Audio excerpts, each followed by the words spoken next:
Yeah. thing that you had to work on. Yeah. So, unti-unti naman dadating din yun. And it's nice to see na support system nyo rin yung isa-isa. Gano'n ka-importante ba yun? I saw you guys went on a trip to Melbourne, you guys played pickleball, kung ano-anong sport ginagawa nyo. Gano'n ka-importante yun for both of you to have that time off din sa gymnastics and mag-bond Yeah. kayo? Ikaw na. Ako kasi super babad po kasi ako before, lalo na po na nasa Japan ako. Like, hindi ko alam kung ano yung buhay na meron ako kasi puro training, tulog, kain lang po kasi ako. Like, 8 hours a day sa training. And then, ako lang po mag-isa. So, super burnout ko po nun. So, bale, hindi ko na po alam kung paano ako magiging masaya outside gymnastics po. Kasi, bukod sa wala akong experience sa ibang bagay, di ko alam kung paano mag-commute or di ko alam kung paano gumala kasi wala akong friends, wala akong actually wala po akong friends talaga. Like, dito lang sa gym, around sa gym lang friends ko. Like, yeah, like, I'm so busy po talaga lalo na sa training schedule ko. So, nung na-experience ko yung first trip ko, like, pinaka-first, tawag doon? Travel. Pahinga, travel. And then, Yeah, pahinga. pahinga, tapos sa kanila pa, and then sa ibang bansa pa. Super saya niya na sobrang, hindi ko ma-explain yung saya ko kasi super nagpapasalamat din po ako sa kanila dahil tinulungan nila ako na of course makapunta doon. And then pina-experience nila sa akin kung paano maging hindi atleta ng ilang araw. So ganun pala yung feeling. Doon din ako tumaba. Sa sobrang saya kumain and sobrang saya ng experience ko, nakalimutan ko na yung gymnastics. Which is okay lang din kasi puro ako gymnastics before, then super hirap kasi wala akong kasayahan, puro cellphone lang, puro laro. Pero doon super nag-enjoy ako lalo na yun sa mga trip namin, sa mga gala, sa mga kain, late night walk, late night gala, mga ganun. Super saya po as in. Parang kumbaga there's life. There's life. Meron pa palang buhay na gano'n. Parang akong ignorante na tao na may buhay palang ganito. So, super nagpapasalamat po ako kay Ate Chloe and then kay Kuya Kaloy, kay Kuya Josh, kay Ninang Al, and sa family ni Kuya sa super ako nagpapasalamat kasi di nila sa akin pinaramdam na I'm a stranger pagdating sa bahay. So, I feel the warmth of the house, like, yung environment na ganito sila. Sobra nilang saya kasama, like, in super. Kaya, di ko ma-explain ng maayos. Kaya, basta super saya ko. Wala siyang katumbas in terms of lahat Kasi super saya ko talaga. Parang na-recharge ka na Yeah. after that. Yeah.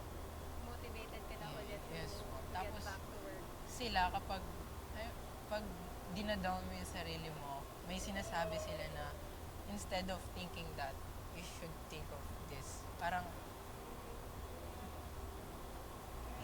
imbes na isipin mo na mag-fail ka, tapos kung ano yung sabi ng ibang tao, isipin mo, what if hindi ka nag-fail? Ano masasabi ng tao? Anong gagawin mo? So, anong gagawin mo para hindi ka mag-fail? Anong gagawin mo? Gaano kalakas yung lakas na gagawin mo para hindi ka mag-fail? So, ganun po yung mga support system na binibigay nila sa akin. Kasi, ayun nga po, doubtful po ako sa sarili ko. So, yeah, nanghingi ako ng help sa kanila. That's good na kuya ko, so madaling natutunan. Yeah. How about you, Kalo? Ako, super fun and new experience yun para... First time na yun, di ba? First time po. It was really good. Yeah. Siguro ako na mas naiintindihan nila yung buhay po siguro na gusto kong ma-achieve. Kasi bukod sa na-experience ko na siya with my partner, with Chloe, na-extend pa po na-experience ko din sa kanila. And it's really a gift from God na hindi lang kami yun ni Chloe na gumawa nun. It's really God's gift na ma-share namin yung ganong experience na ma-extend pa yung ganong experience sa mga kapatid ko. And syempre, mas nakilala ko po sila doon. And mas nakilala nila ako. Kasi tagal ko din pong nawala sa Pilipinas. And parang 16 years old ako. Baby, maliit ka pa nun eh. So, hindi talaga kami siguro close. Kasi yung ira ko, iba sa ira niya po eh. And maaga akong umalis eh. So, yung bonding po ba, wala doon. And yung, siguro bilang kuya,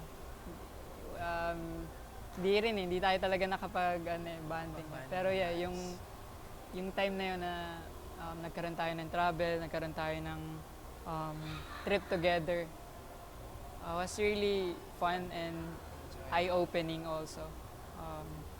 Mas naging stronger yung band namin and Looking forward for more.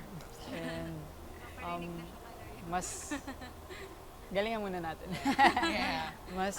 mas siguro po mas naging open din sila yung mga kapatid ko na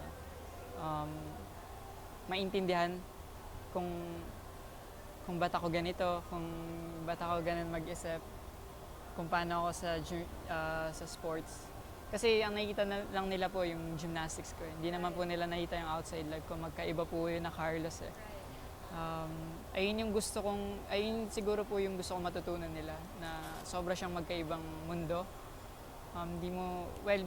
Wala ka talagang chance minsan na dadala mo siya sa life mo outside. Pero you have to have the balance po talaga of what life is and what is yung sport is. Parang magkaiba talaga siya eh. Nakakaumay pag puro gymnastics na lang din. And puro yun lang din. So yung trip na ganun po, and yung, paano po ba yun? Vacation na ganun, nakaka-recharge talaga siya. And mas marami kang natututunan. Yung mga natutunan ko na meron ako right now, hindi yun galing sa Pilipinas lang po eh.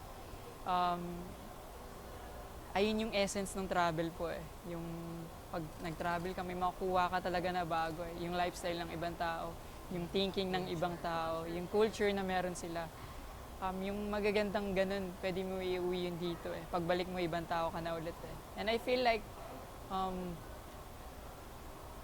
na-share ko yun sa kanila and kasama nila ako na nag-travel. Which is a good thing also. Kasi mas na-guide sila and mas nalaman nila yung meaning ng life, mas nalaman nila yung meaning ng fulfillment and yung salitang enjoy. Siguro mas naintindihan nila yun nung nag-travel po.